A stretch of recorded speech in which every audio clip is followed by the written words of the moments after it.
I'm being wise today. That's okay. That's okay.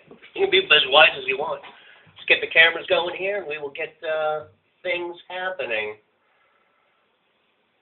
How do I sound to you? You sound great as usual. Don't worry about a thing. Now, you know why? Because I'm trying out this. I want to see how. I want to get a feedback from you as to the quality of the recording. Because I'm working on I'm using a Mac now. Right. And now, well, here's the thing. Anyway, let's talk about that. It's actually going to be a whole free-form thing, and the cameras are rolling, and all this is just going to get uploaded. I kind of like this idea of you and I batting back and forth, calling on each other's shows, and just shop talking for a while. I really like that. Hang on 2 seconds. No, I think it makes good sense. Of course, yeah. Ladies and gentlemen, welcome again, everybody, to the Meat and Potato Show, conservative talk and awesome rock. I am your host, Christopher Mader, and calling all the way from Massachusetts. She's way out there. It's Stephanie M. Davis. She's a Boston resident, principal at the Urban Data Group, a data analytics firm serving the needs of innovative organizations. She publishes Massachusetts Matters. I was just looking at that site, and we're going to talk about some of what she does on Mass Matters. And she hosts Patriot Games and The Daily Hash, syndicated on the Red Talk Radio. She's been on this show before. This is her second time coming onto the Meat and Potatoes. I was on her show, about a month or so ago? That was a great conversation. Roughly. Yeah. Stephanie, welcome to the show. How are you doing today? Thanks for having me again. It's good to be with you. It's always fantastic. Yeah, I want to talk about your Mass Matters. I was on that site. Let's see if I can go back and find it here. Where is it here? Massachusetts Matters. It was MassachusettsMatters.com, right? Massachusetts. Yes. Yeah, let's go here. Let's see, Massachusetts Matters. MassachusettsMatters.com. I didn't realize, and it's MassachusettsMatters.com, and digital magazine. This is your blog site, your magazine. Why don't you tell us a little bit about this? Well, it's kind of my feeble attempt, which is not ended, but it's a feeble attempt to bring a comprehensive look at politics, culture, and how they intersect. Interesting. So it's kind of lifestyle, little innovation thrown in, a lot of politics, Certainly. etc. Certainly. Here's the Patriot Games right here. Patriot Games Covitus with, I love that title, Covitus with Christopher Mader. That was a fun time. And there's the audio right there. Really, we went on for 54 minutes. 54 minutes and 18 seconds. That's something else. So, when did you start this? How long ago? Now you see, I've been doing this in various and sundry forms, this online talk medium. Right. For now, it's probably better part of 6 years. 6 years, really? So I've had multiple incarnations. I began, dare I say it, at Blog Talk Radio. Sure. Yeah, you and I said something about, Blog Talk it seems like it's going, that's going to be like kind of one of the first fallouts of this whole internet radio medium there's so many out there, but yeah, you and I had mentioned a while ago that, Blog Talk is kind of, they're in the sunset of their days. Would you agree with that? You would know more than I would about that. Well, I would certainly, I shouldn't say that, but my concern with them was, because the work that you do is being pushed to their site, so they're getting the link love, number one. Mm-hmm. But it's hard for you to build a brand, although people have done it. Mm-hmm. And number two, the audio quality was poor. Yeah. And it's always... Go ahead. What's happened now, because of the virtues of technology, is that if you've got a broadband connection, a laptop, some headphones, and a microphone, you're good to go. Yeah. Everything I'm running... Yeah, I've got you've seen some of the video stuff. And the reason why I had to use my secondary camera the last time you were on, because my cat ate the power cord to my good camera. So I got a new one. So I've got that camera up and running now, and that's what this interview will be uploaded. But what did you do with the cat, if I may ask? What did I do with it? I killed it. No. No. This happened a while while ago. This happened like just before your interview, and it was actually kind of tough to find the right kind of power cord from it. I actually ended up having it's a Vivitar camera that I'm using, and I had to actually call the 800 number, and I had to wait a couple of weeks because of FedEx or however they do things for a simple power cord. Whatever, that problem has been solved, and I keep my cats away In fact, that was it. It was on the interview that I did with you, the very first one that we filmed. I think in the video is that cat jumping up in my lap, and I actually threw the cat down on the floor, and she makes a lot of noise when she goes onto the floor. But you know what they're looking for? Mine is the same as the warm. Yeah. I'm running, anyway, back to the tech stuff. Yeah, I got a Vivitar camera, a couple of nice stands. My wife and I are now starting to use her iPad. That has great resolution. She just got a new... You're using an iPad for your show? Right now I'm not, but I filmed for the Libertarians a few weeks ago, and the video that I uploaded onto the Meat and Potatoes YouTube channel is from the iPad. The resolution was really great. It was really, really great. I have absolutely no complaints. Anyway, I'm running... Well, I'm running on what's happened to me is, you see, I've gone from the Windows to running a Mac, and that's a whole other universe, and it is so good. You like it, huh? Oh, it's tremendous. Yeah, so some it's worth the money. This is my first one. I will unequivocally say it's worth it. It's worth the money. You like it. Absolutely. Yeah, I'm going to just upgrade my laptop, basically get a better one. And yeah, I don't know. We're using the iPad. It's okay, but you got to go through iTunes and everything else to get it uploaded. It's a bit of a process.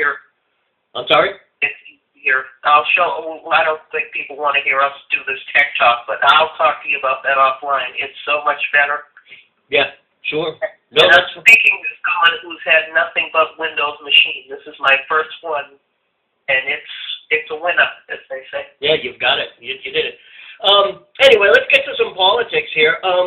Trey Gowdy, it looks like he's going to head up the investigation into Benghazi and the IRS thing. I don't know, Stephanie, what do you think about it? You think this, because, I mean, ISA was doing it for like a year and a half. It went nowhere. And that damn Cummings who was sitting next to him, remember that time when Cummings flipped out and it all went up on YouTube? Now you know why. Yeah. And that's another scandal. So yeah, go ahead. We find out that he's involved too. Go ahead. What do you think? Well, I hope that what I've read is that the reason that these and other I shouldn't say inquisitions, but panels of inquiries of this type don't go anywhere is because the inquirers are not prepared to ask the proper questions. They have no strategy for doing it, and it goes poof.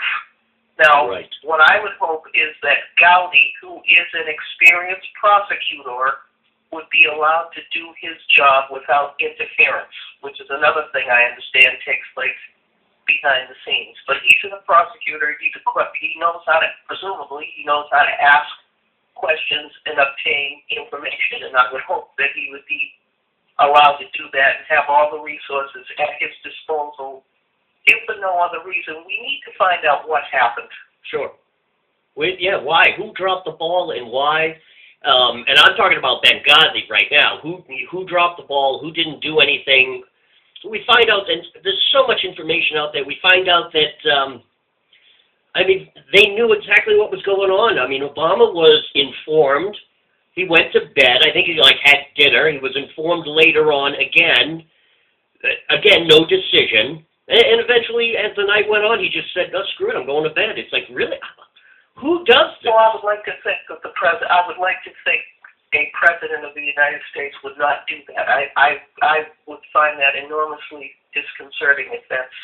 I'm not disputing you. I'm saying it would not be reassuring to me and to others to know that the commander-in-chief would take such a cavalier attitude. So I'm hoping that's not what happened. Yeah, and with our bases, you look at any map about where our bases are positioned all around the world.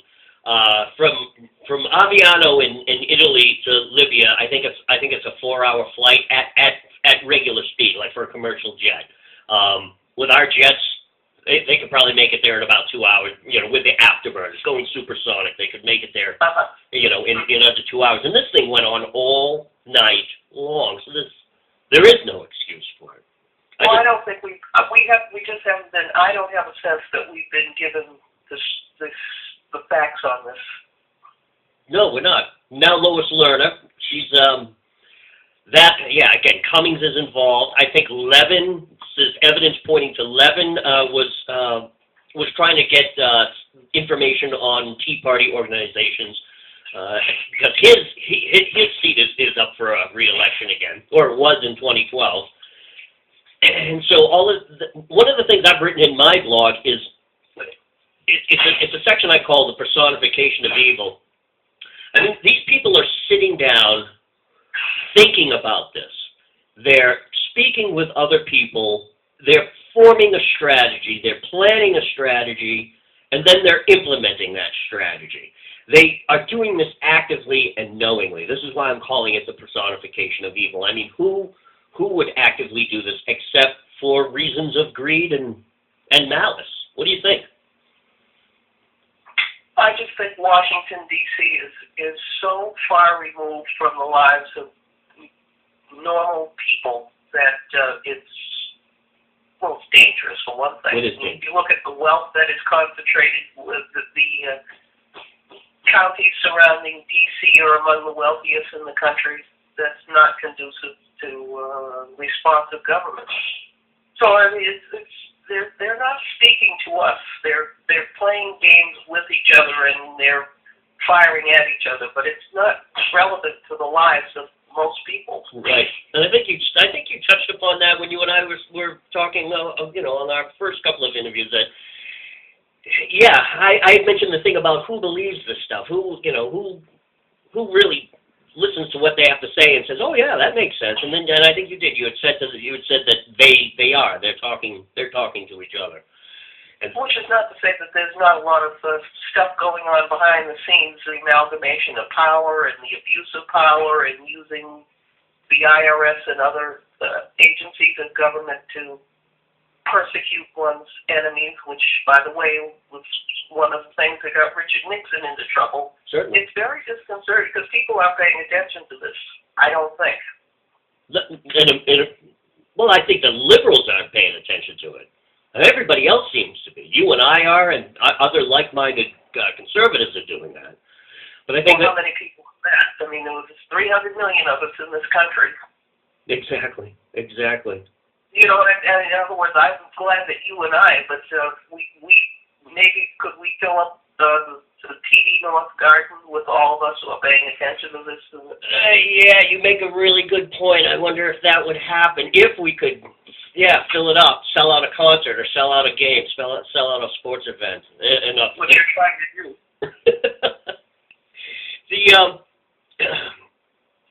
Now,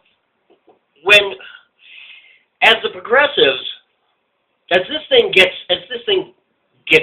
into the media, into the light of the media, do you think you're going to see coverage like we did? I don't know. I'm not going to ask you how old you are, but I'm sure you remember the Watergate hearings. I remember when I was a kid, that thing was on the television all the time. And I remember during the Lewinsky scandal and all of that going on with Clinton, it wasn't on the television all the time, but you could tune into it. You could actually tune into it and follow what was going on in the hearings. Aside from C-SPAN and maybe something that gets up on YouTube, I mean, do you think this is going to get coverage? Which this are we talking about? Any of them, any of the Benghazi hearings or even the IRS hearings. Short of somebody being able to say Hillary or the president knew X, Y, and Z, and they were doing A, B, and C, or something, I don't know, something jaw-dropping. I don't think it's on the radar screen. I really don't think. I'm wondering that too. I don't think so. I have to concur with you. I don't think. Where people are going now? You know, a lot of these people, these millennials or whatever they are, they're going to the Daily Show. Yeah, they are. They that. Stephen Colbert. He was another. Was the second. But technically you could call it the conservative version of the Jon Stewart Show. Not really, but yeah, you make a good point. They get their information from there, and they're addicted to their phones, so whatever flashes across Twitter. You know what, Chris? Go ahead. You know what? We're so, it used to be that there were, 3 major channels, and that's what you had to choose from? Right. And you had a captive audience, a captive national audience. Well, now the media are so diffuse that it's hard to galvanize the country around anything that isn't, say, sports related or reality, or what is that, American Idol or something of that nature. Yeah, reality television too, right? Exactly. So it's segmented. Yeah, that's what it's turned into. Yeah, it has to be. There has to be some glitz and some glitter to it. It can't be, maybe that's why when you turn on CNN or Fox or, they've got these flashy studios and they're constantly changing the studios and there's constant, if you ever watch any news program now, they've got like 1 million flat screen televisions surrounding them, with graphics and everything else flying around trying to, it's like, it's an epileptic nightmare. It's gonna shock you. It's something like remember the drama around the marathon bombing. Sure. That had the nation's interest for a while. That captivated, but it's more sensational. I remember Clarence Thomas and Anita Hill. Those hearings. Yeah, I remember those hearings too. That was riveting. Jaw-dropping. It was jaw-dropping and riveting. I remember that. And here's the thing. But I've got to tell you this. Now when I watch something like that, I no longer believe a goddamn thing that anybody's saying. Even if I'm for, let's take the Trey Gowdy Benghazi thing. Let's say Trey Gowdy will be sitting there asking questions. I'm not going to believe a word that Trey Gowdy says until it gets sifted through and maybe a couple of weeks go by. Then I'll look at it. And I'll tell you why I feel that way. Let's go back to what you just said about Anita Hill and the Clarence Thomas thing. At the time, the way it was being produced, Clarence Thomas, it's like, oh my God, who the hell is this Clarence Thomas guy? Look at all the things that he did. Wow, look at that guy. We're going to put him on the Supreme Court? What, are you crazy? Come to find out down the road, he did get, nominated, and he sits on the court now. But down the road, we find out that Anita Hill, it was a plant. It was all created. None of it was really, how much of it was true, I don't know, maybe none of it, but it was purposely planted, and she was inserted at the 0 hour of the confirmation hearings. Go on. She was the cat's paw. Yeah, that was it. Unbelievable. So this is why, as this thing goes on, I'm not going to believe anything from anybody until it's all over and it's all been sifted out. Again, let's go back to look at what when Cummings flipped out. Yeah. Part of me is like, well, you know what, Icy, you probably should have let him talk. Just shut the guy up, let him have his word. Well, here we are, weeks or a couple of months later, we find out that Cummings is one of the guys that's being implicated. This is why I'm not going to believe any of it until it's all over. But think about that, and I don't disagree with you. I don't believe much of anything until I have the opportunity to sift through it and come to my own conclusions. Mm. But think about how corrosive, and we're kind of plugged in people. There are people who don't do any of this. Think about how difficult it is to galvanize the nation's attention around any critical issue of any kind with this level of cynicism and indifference. Well, I think it's also, go ahead.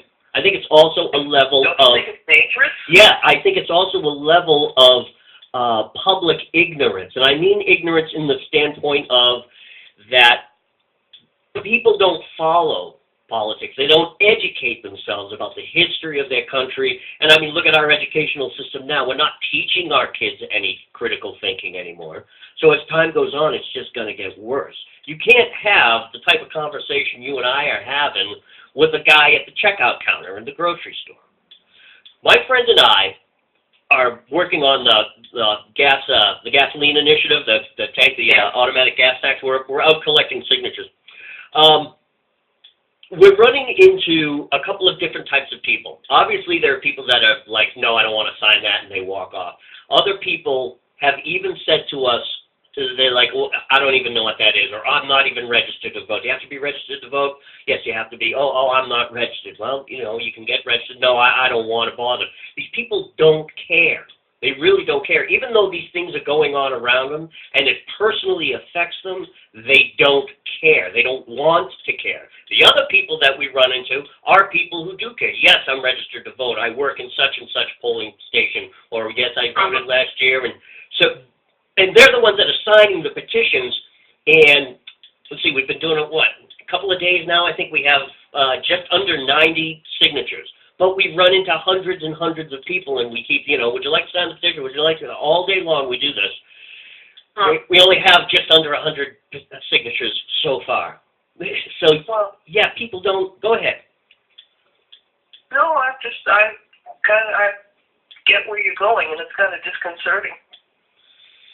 And then the legislators in the gasoline initiative, I was talking to Ralph Belmore from the Marlboro Tea Party when we went down to the gun rally in Connecticut. Ralph Belmore was on the bus, and he was telling us that even though we already had 125,000 signatures, already had them certified, everything was all set and ready to go, whoever was in charge up there in Beacon Hill said, I think it was to Marty Lamb and to Desiree, who were spearheading the thing, they said, well, we don't think that's enough. I'll let you go out and get another 25,000. And then, in other words, they changed the rules in the middle of the game. Once they saw that we had the signatures and we were going to push this, they threw a monkey wrench into the thing. And I told Ralph Belmore. How do you do? You can't do that. Well, that's what they did. That's why we're out getting more signatures. I did this last year. I got hundreds and hundreds of signatures. Everybody did. Right. We did this all last year. I think we had to turn it in by November something. We were done. We were finished. It was all set. I just told you the story. A few weeks ago when we went to the Connecticut rally, Ralph Belmore from the head of the Marlboro Tea Party, he's up there talking to us on the bus as we're driving down there. I was like, are you serious? He's like, oh, yeah. I was like, are you kidding me? They changed the rules. He's like, that right in the middle of the game. And I told him, I said, you mark my words, Ralph. We'll go get these signatures. Not only will we get 25,000, we'll probably get another 100,000 because we're that crazy, us Tea Partiers. We'll bring those things up to Beacon Hill. They'll change the rules again on us. You mark my words. He looked at me and says, you're probably right. I said, you mark my words. They'll do that. Well, the only thing I can think of, though, is it might be, because I don't know the nuances, but it might be in the process, but there's something to do with the ballot. Here's the person I would ask, Barbara Anderson. That's who I would ask. Barbara Anderson. If she could explain it to you. I don't think. I know we live in Massachusetts. I'm not naive, but you can't just change things in the middle of. They do that, but I don't think you can do that with them. And this is an initiative petition process. I would go to her and I would ask her. Or she's on Facebook. Right. I'm gonna do that. Yes, tax initiative. Because she knows this. She's been down this road many, many, many times, and she knows it cold. Unbelievable. Thank you for that name. I did not know that. I did not know that she was. I've heard her name before. I've probably even run into her at Tea Party. I'm sorry? Proposition 2.5. Yep, Prop 2.5. That's what she worked on. There we go. She is the driving force behind that. So when it comes to initiative, and she's very accessible, initiative petition issues, I would go to her. Excellent. And she's head of Citizens for Limited Taxation, by the way, and she's been fighting a good fight for a long time. And she can explain it, but I don't think it's just made up ad hoc. I think there's some procedure, and I don't understand it, but she will. Excellent. So I am. Go ahead. I am heading up I started an event August 30th. I sent you an invite. I think you got it. August 30th. I'm calling it a candidate symposium. Mm-hmm. I'm getting a lot of feedback, a lot of positive feedback. Brad Wyatt is going to lend out the Liberty Clubhouse. on the 4th floor. Yeah, thanks to Brad. He's always available. He is. He's really good. He's not only Running. doing that for the 30th. He's let me go there on Sunday. Sometimes I have some of the local candidates. I'll sit in the room. We'll use the room. We'll film in there. It's just got nice ambience, nice sound, nice everything else. So he is. He's really, really good on that. And I threw this idea across his desk a little over a week ago. Initially, he says, it sounds like a good idea, he says, but I don't think you're going to get anybody to go. Well, interestingly enough, I am getting some feedback. I'm getting some business leaders in.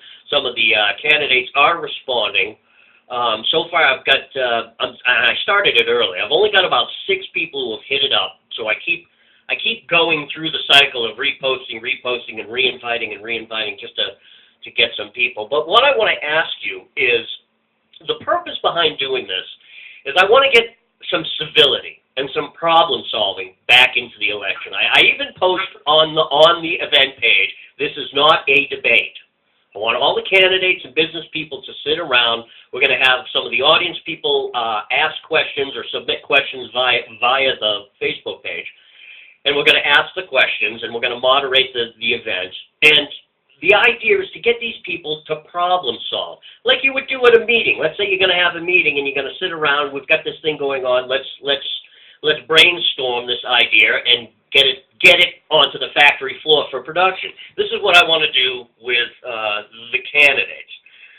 Brainstorm. What do you think about that? And I don't know what you're doing on August 30th. I'd send you an invite. I'd love to have you there. I'd love to have you there, and not only have you there, but bring. I don't know how mobile your studio is. Mine's designed to be mobile, and because I would love to have more media people there doing it. And what do you think about that? I can't even think 24 hours ahead, and you've already left 4 months or 3 months. Good night. Less than 4 months away. You said it. I could be. Yeah, I guess who knows? Maybe I'll become a member of the space station up there or something. But no, I haven't. If I'm here, I'm happy to do it. Sure, great, excellent. That would be great. They need these kinds of discussions. You want to have some high-level discussions. Yeah. About things that are important.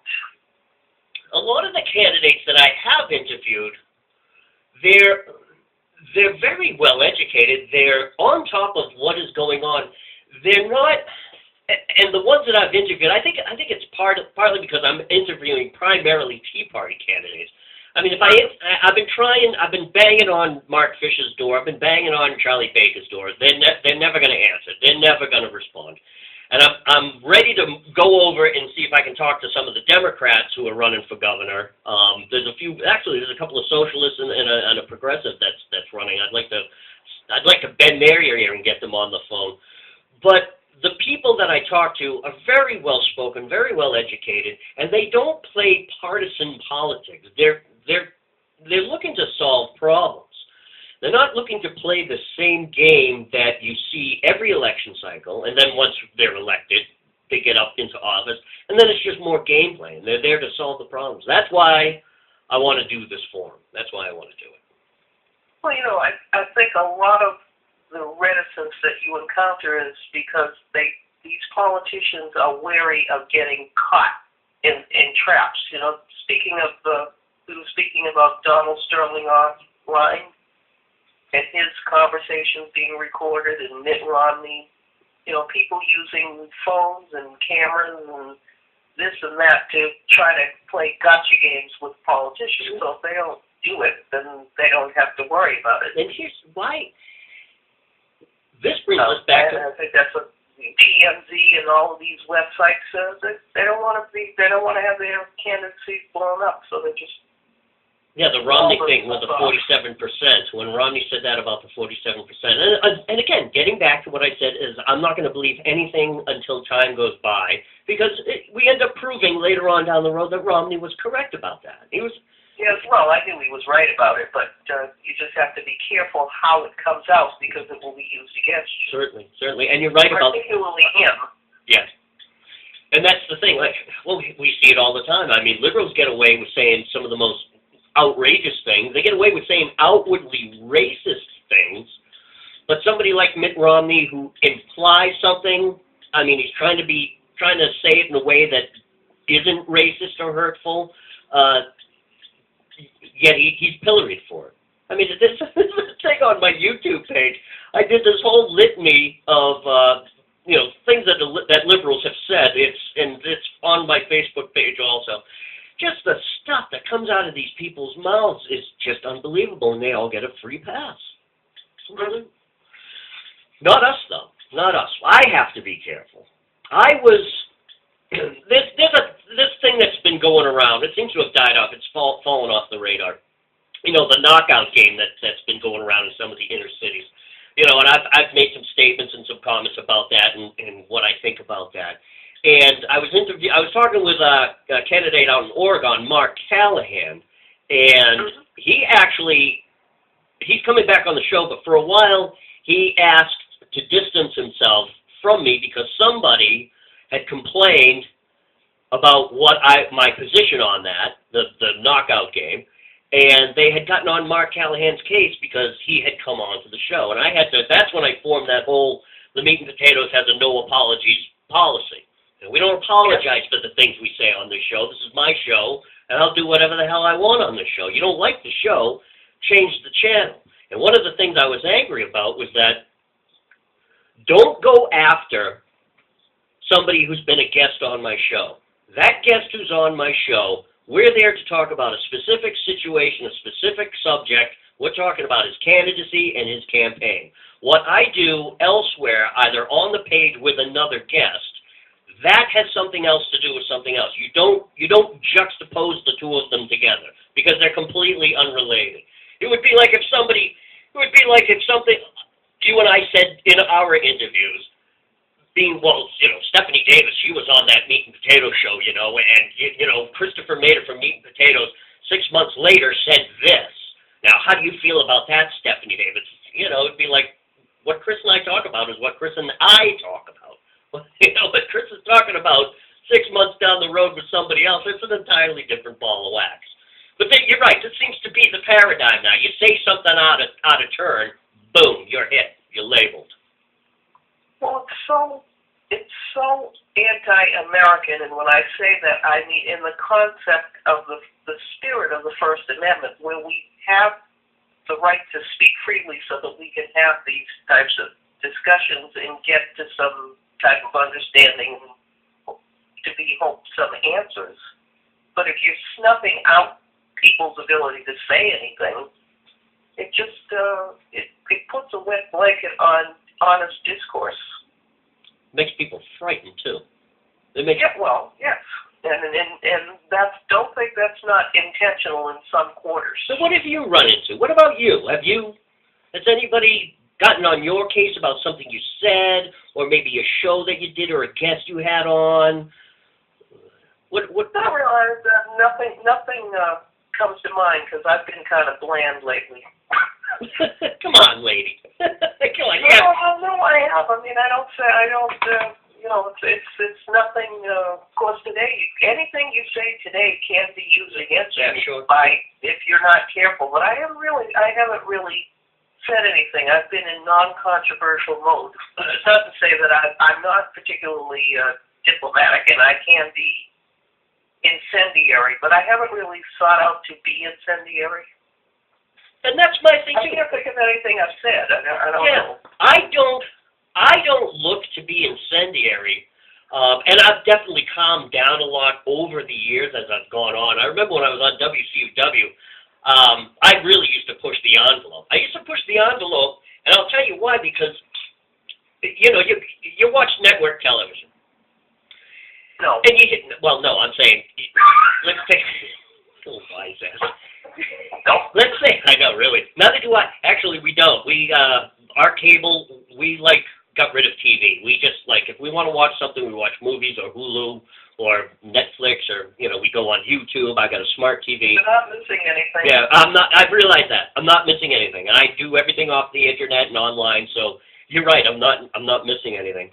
I used to be a little bit on the edge because you'd see stuff on network television that people would make, not racist statements, but they would make race jokes. I mean, you see it all the time on Saturday Night Live. You see it all the time on the late night talk shows. The two that I think of are the Wayans brothers in that show In Living Color that they used to have back in the 90s. Those guys, oh my God, they used to push the envelope. So my attitude was, well, if these guys can do it, it's like, if I turn it into comedy too, I can do it. 90% of the people enjoyed the comedy. They enjoyed the discourse. So I was always doing the interviews. It would always be that one person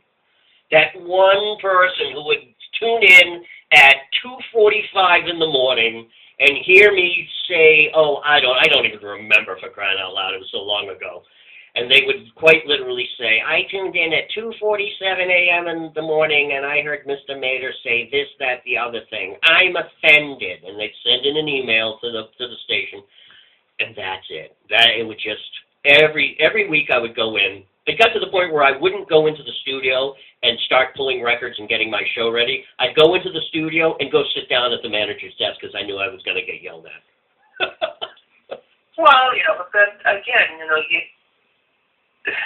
yeah, I don't know. If everybody who's offended gets to be have a seat at the table, then none of us are going to be able to say anything because everybody can be offended by something that somebody says somewhere. That's a mental condition too. I mean, if you're like that, well, I'm offended. Why would somebody say that? That's terrible. I'm going to write an angry letter. You've got some problems. Yeah, I mean, your life there's something wrong with your life. When I think about what you go through in life and the things people have said to me, and it's like you gotta have a thick skin. You gotta let it roll off. You sure do. You sure do. But I feel I wonder what kind of management you had.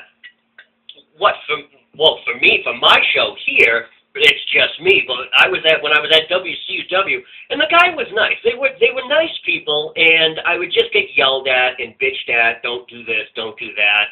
You might have to make an apology on air, and I flat out would say I'm never apologizing for anything I say on the air. I don't. Well, you have to decide. Yeah. What's your purpose? Are you trying to be? It's like my friend and I have this conversation. He watches Bill Maher. He's not a sympathizer, but he watches it, and he says Bill Maher has Ann Coulter on his program. They're friends, and she regularly appears on his program. And he said, and they're polar opposites. I'm sure you know that politically. Yeah. But he says you've got to understand that both of those people are entertainers. And they deliberately say provocative things because they sell books and make money doing it. Yeah, right. So you have to decide what you want to be, how you want to approach this. Do you want to be in that genre, or do you want to do something different? I think you want to do something different. Yeah. I think that's why you're doing your candidate forms. You want to get beyond it. Yes, exactly. Absolutely. Thank you. Intellectual discussions. They're better. They're cathartic is what they are, actually. They really are. When I think about all of the people that I've interviewed over the years, from when I was at WCUW into now, and I said this, I think the Colonel Reed Reeser, he was a candidate running out in Texas, and he's become a good online friend of mine. I said to him, it's the equivalent of a college education. I mean, years ago, I would never have thought of myself going down this road. But yet, here I am, Exactly. 6 years later. It's the equivalent of a college education. Everything I have, You're educated. I'm sorry? You have educated you. Don't you feel like you're gaining knowledge when you do the research for these? Oh, of course I do. And I've always been a big reader. I got that from my mother. My mother was like a book-a-day person. She was unbelievable. But I morphed from just reading books, science fiction, fiction stories, like books, to now I'm reading biographies. I'm reading history. And when I do research for a show, I really didn't do any research for our show because you and I, this is a free-form thing. But when I have a candidate or a guest on and there's a specific subject coming up, I research that candidate. I research that guest. I formulate an outline, what we're going to talk about. Sure. I got a guy coming up on the 24th. His name is Brian Keller. He wrote the book Dictator in Chief. I'm trying to get some excerpts so I can, because I haven't got the book.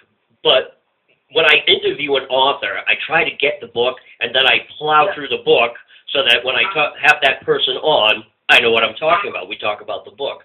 I did it with preparation. Well, you have to, because you don't want to sound like an idiot when you're on the microphone. Exactly. Talk to these people. I had James Boudreau. He wrote a book. What the hell was it? American Prosperity. Why the American economy may never recover. I spoke to, and he's coming back too. James is coming back, and Colonel, get this, not Colonel, Commander Kurt Lippold from the USS Cole is coming back on the show later on in June. He and I are going to work out some dates. He was somebody to talk to, and I ended up doing a ton of research on the USS Cole and the incident in October, and unbelievable education that I've received just from all of this, from just talking to all these people. It's been cathartic. It really has. I am not the same person now I was in 2008. Not at all. Not at all. So what do you got? For the better. Sure. What do you got? What do you want to throw at me? What do you? Oh, well, it seems to me that in all the toing and froing we do about politics, or let me speak about myself, yeah, I have been somewhat deficient or neglectful about America's role overseas and abroad. And I think in that regard, I'm not unlike my fellow Americans, many of whom, historically, I'm sure you know this, Americans have been traditionally somewhat isolationist by virtue of geography. Would you agree with that? We don't have to be concerned about... Sure, I would, yeah. That's one of the great things about where we are positioned on the planet Earth. Geography is destiny, someone said, or someone. Sure. But anyway, I'm a subscriber. I get the Christian Science Monitor weekly magazine, and I like to look at they'll pick out 6 or 8 notable quotables by public figures, and I turn to it the first week of May, and I'd like to read something to you that struck me as profound, and I think it deserves consideration. Go for it. I'm quoting. The threat of this radical Islam is not abating. It is destabilizing communities and even nations. And in the face of this threat, we seem curiously reluctant to acknowledge it and powerless to counter it effectively, close quote. And would you like to take a guess? You probably know who said it. No, I have no idea. It's a wonderful quote, though. Go on. Former British Prime Minister Tony Blair, in a keynote address on the Middle East delivered at Bloomberg headquarters in London, April 23rd. He went on to say in the same speech, quote, "What is absolutely necessary is that we first liberate ourselves from our own attitudes. We have to take sides," close quote. And I am prepared for the show. That's such a clear assessment by someone who's certainly not a hothead. I don't consider Tony Blair a hothead. No.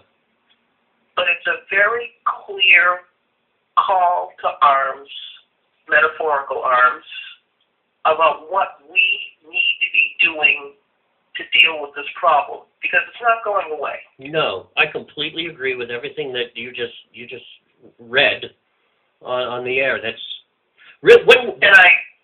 And what I'm going to do is I'm going to lift the text of the speech. I read it today in preparation for my appearance with you, and I strongly urge, I know we're all busy, but if you take half an hour and read it, it is worth the consideration, because he goes on to outline the problem and what he thinks are some solutions that can go towards addressing this issue, because it simply isn't going to go away because we don't want to talk about it. this is dangerous stuff. And it's certainly not going to go away if we placate it. And again, it's the equivalent of a college education. If this was 5 or 6 years ago and you asked me about Islam, I might as well just pick my nose because I would have no idea. Now I know so much about it because it's front and center in the news. I have in my my YouTube channel on one of my playlists, there's a piece that's called "What Islam Is Not," and it's written by it's narrated, by a Middle Eastern woman who is Christian, who converted from Islam to Christianity, and she goes on to describe what Islam is not. She talks about the percentage. When you have like a 2% Muslim population in your country, there's a certain amount of demands that they make. And then she goes on and she keeps adding the number. When you get up to 5%, this is what you can expect to happen. When you get up to 10%, you can expect this, that, and it's on and on and on until she gets to the point where it's like, and when you're at 60%, you can expect there to be violence in the streets. You can expect there to be civil war. And when it gets to be 75%, you can expect to see beheadings, churches being burned, people being, the whole system just going to hell in a handbasket. And as I'm watching this and considering it to put up on one of my playlists, I thought of what goes on in Oslo. Oslo supposedly is the rape capital of Europe, and 90% of every single rape that occurs in the city of Oslo is committed by Muslim men against white women. 90% of all rapes. The other 10% are, and please don't take this the wrong way, are regular rapes. Just women getting raped by whoever, either their husbands or boyfriends or the so-called stranger in an alleyway. But 90% are caused by Muslim men. Now, if this... I'm sorry, go ahead. So, if this isn't a wake-up call, if we don't start seeing things as they really are, and this is what I said when I made my meat and potatoes has a no apologies policy. We have to see things as they really are. And when you read that about what Tony Blair said, that's basically saying the same thing that I've been saying. He's telling us you've got to see it for what it is. And you can't be afraid anymore to look at it and say, no, this is what it is. And I'm going to use certain words that you might find offensive or other people might find offensive. I don't care. Because what I am looking at and what is right in front of me is heinous. And I will use heinous words to describe it and describe the people doing it. Because you must see it for what it really is. Go ahead, Stephanie. Go ahead. Well, it should be noted throughout the speech he was clear he made it clear that he was not castigating all of Islam. He makes a very clear distinction between the fanatics and the pluralists. Sure. He says that over and over again. This is not all of Islam, and I do think it's important to keep that clear. Mm-hmm. But if you don't get a handle on these fanatic types, it's going to get harder and harder for all of us. And again, the placating in Islam, one of the things I've learned about Islam is in Islam, they always posit from strength. In Islam, if you negotiate, if you try to coexist, if you try to placate, if you try to, okay, well, we're gonna let them do this because they're being offended by our attitude, so we've got to kind of back away a little bit and look at how we are. They see that as weakness because they are, and again, it's not all Muslims, and it's not Arabs in general. I'm talking about Islam. I'm talking about the religion of Islam. Is that they posit through strength. They push their agenda through strength.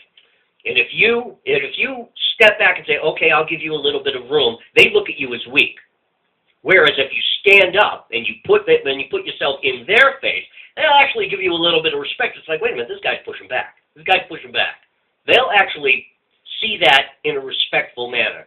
But what we're doing here in the United States by, even talking about the possibility of adopting Sharia law, same thing like they're doing in Europe, That's placating. And they see that as a weakness. And that's just one of the things that I've discovered over the years in being exposed to Islam the way we are 24/7 now in the news cycle. Well, he in the speech he particularly calls out Western commentators, certain commentators and analysts who have a tendency to overlook anything untoward involving Islam as a specific and isolated case, and he's suggesting that we need to start connecting the dots. Exactly. The other thing too, and I'm writing about this in my current expose on the blog, is that I happen to feel that the isolated incidences, the isolated incidences, this is not indicative of the larger majority. Those isolated incidences are the good people, are the people who are practicing Islam quietly. They're living in America. They love to be Americans. They're citizens. They just want to practice Islam because we live in a religiously free country. Those are the isolated incidences. It's kind of like you see a lot of the police brutality that's going on out there. At one point in time, you could say, well, that's an isolated incident. A cop getting out of control, beating somebody up. Okay, that's an isolated incident. Now it's flipped on its head. The isolated incident is the good cop. The isolated incident is the cop that helps somebody, that tries to resolve a dispute or a problem, not arresting anybody. Today, what you see is overreaction. You see Islam all over the place in the news and in America, in Europe, always violent, always angry. I mean, just look at the Middle East, for crying out loud. I mean, that whole place is just nothing but one big giant anger fest. And the isolated... You can't ignore it. Yeah, exactly. And that's what I'm saying. You can't ignore it, and you've got to see it for what it is and call it out for what it is. Send me that. Send that to me in email. I will. Yeah. It's really it's really, to me, now I have to read, there was a dissenting point of view from a... Go ahead. Read that. But I think everybody should read that speech because it's a clarion call that you don't hear it. No, you don't. You don't. You know something? Go ahead. You know something else, Chris? You know what else? Go ahead. I'll be controversial. Go you know ahead. where the real war on women is being waged? I'm going to say the Democrats. Well, it's being well. Oh, I see what you're saying. Yeah, Islam. Oh, God, yeah. It's being waged in places like Africa, in the Middle East, Sure. and it's being waged on females and girls by, again, these Islamic fanatics. Right. They're pedophiles. I'm sorry, America. They're pedophiles. The entire culture, and again, not all Arabs, please. We're talking Islam. Pedophilia is part of Islam. Muhammad himself was a pedophile. He married a 9-year-old girl, for crying out loud. Do you know who Ayan Hirsi Ali is? Go ahead. She, and I just learned about this, but she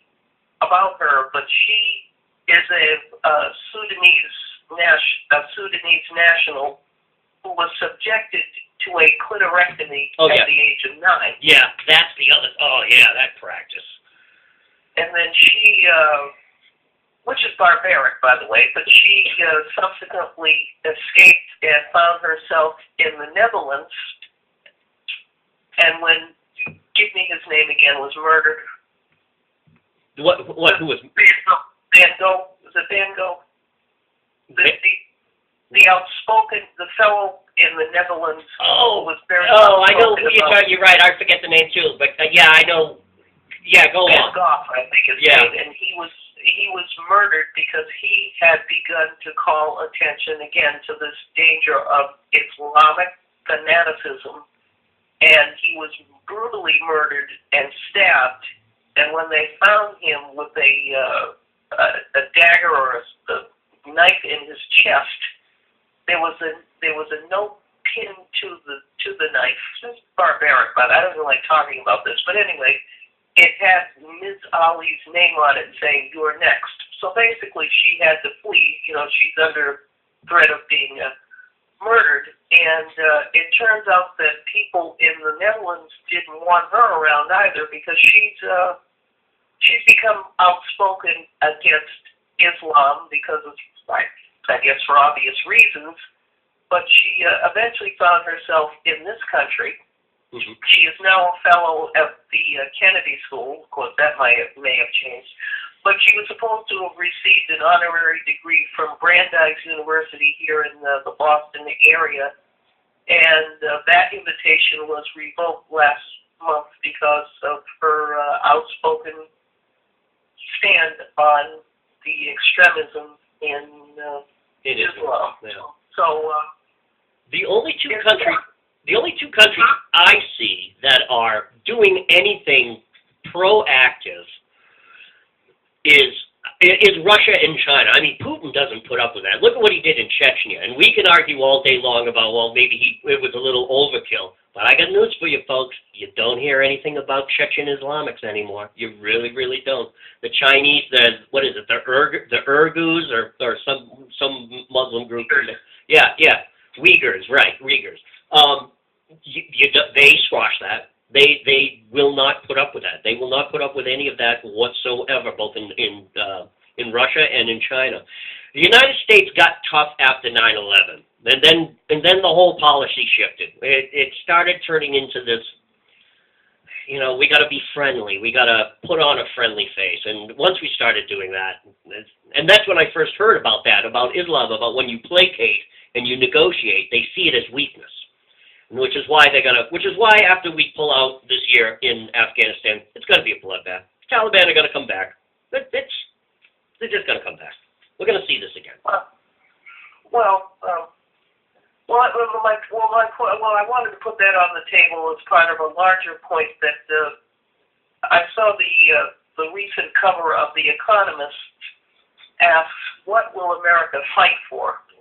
And certainly, I've seen polling in the Wall Street Journal that suggests that Americans want to withdraw from their place of leadership on the world stage. And to me, apathy is not an option. You can't survive. You can't enjoy the standard of living and the freedoms that we enjoy by taking that attitude, I guess. So I'm just saying I need to wake up, and I think my fellow Americans need to shrug off this apathy, this desire. So it is cultural. I don't know what it is about this country, but for some reason we just want to be left alone, and we don't want to think about anything outside of these shores. It's just not viable. I am of the mind that. Well, we certainly can't afford this anymore. That's for sure. We certainly can't afford to having our bases all over the world. Now, having said that, closing down bases around the world, yeah, some, maybe most of them. I mean, we've got to protect our borders here. We've got illegals running rampant across the Arizona, New Mexico, Texas, and California deserts. It's unbelievable. And not all of them are Mexicans, folks. A lot of them are Islamic extremists, Chinese radicals. It's a fact. It's a fact. It's not something I'm throwing out there. I've done my research on this. But, yeah, we can't afford this anymore. Unfortunately, it's like we've dug our own hole here. It's like we've got all our troops all over the world, yet if we pull back, you just know that some country somewhere is going to pull some BS. They're just going to do that. And then we're going to have to go back. It's like a rock in a hard place we're stuck in. I don't know what to do, to be honest with you.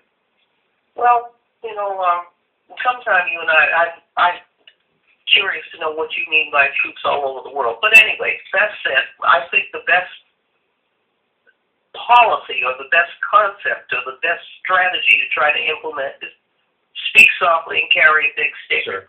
Yeah. If you don't want bloodshed, then you better be prepared to let the world know that they better not fool around with you. Very good. Stephanie, thanks for calling into the show. I've actually got my buddy Wayne's here. We got to head down and get some more of them damn signatures. And I don't know. Well, you're doing the Lord's work.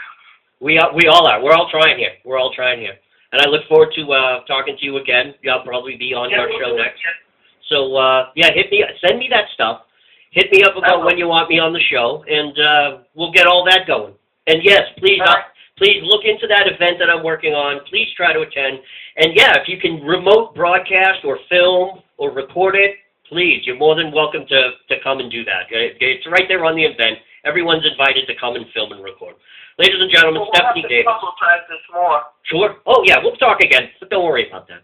Okay, all right, hang on. I'm going to stop the camera, stop the rolling here, and then you and I can talk. Hang on, 2 seconds. Stephanie Davis. I will. Thank you.